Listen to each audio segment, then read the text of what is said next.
Perfect distance, evil manners, and no manners. Well, ours not to reason why. Why do I no one ever says the first line? It's someone blundered. Well, Good night. I didn't hear you say that. We don't say that here. It means there's no more. No more what? No more so much.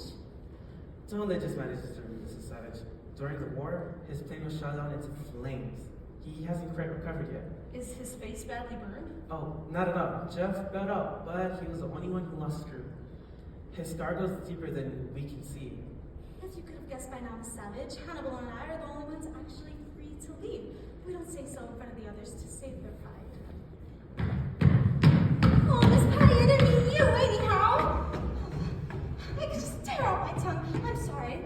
I have to go apologize or she'll sulk. Fairy has the gift of the good for saying the wrong things. I should think it would take a bit of apologizing to someone who won't talk and sulks anyhow. Oh, you'll get used to Miss Patty. Treat her like a clock. See how the day goes, but don't expect an answer. She's only a hammer easel. Oh, is she an artist? I don't know whether or not if she's an artist or not, but she paints Portraits? sea space, which is rather odd. She's never even seen the ocean before. I forgot to say, Miss Savage, when you go to your room today, don't sleep. Stay awake. What does she mean about not sleeping? Oh, we don't. But we go to our rooms, but we've all agreed to the principle. But we stay awake. We never close our eyes.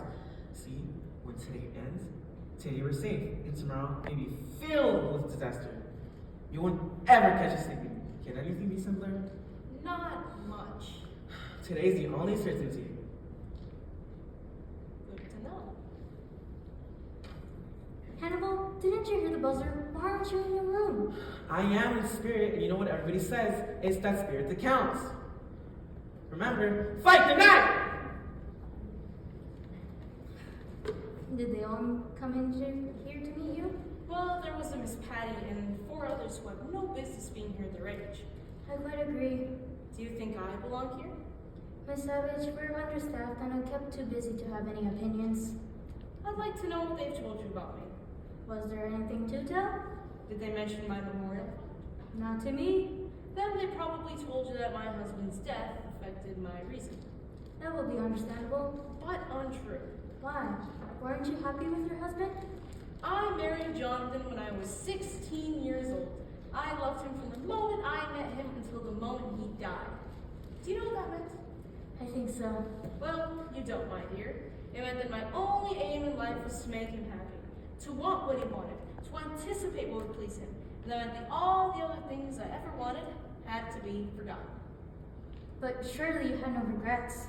None while he lived, but after he was gone, I remember all of the foolish things I'd always wanted to do. Such as dyeing your hair blue?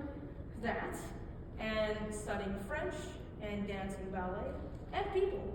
As a girl, I was sure I could become a great actress, so with no responsibilities and time running out, I decided to be one. But don't you think you waited too long? I certainly did. Had I been a fool in my youth, no one would have noticed the difference in my old age. Oh, I don't think of you as old, Miss Savage. Well, having kicked over the traces myself, and once again learned the importance of unimportant things, I decided I'd help others have the foolish things they'd always wanted. And how are you going to do that?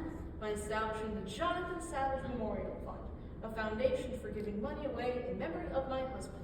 And that insane idea has brought me here. Well, you won't find it too unpleasant here. Let's go to your room. Well, at least I learned one thing in my French lessons. What's that? What I am. I'm a mort canard. That's a dead duck, I think. No, it's not as bad as that. Yes, it is. Someday you'll realize that I was always quite sane, that it was a mistake to keep me in here. But here I am, and here they'll try to keep me, with my few foolish years taken away from me. If people would walk around on the edge of the carpet a little more, it would save wearing it out in the middle.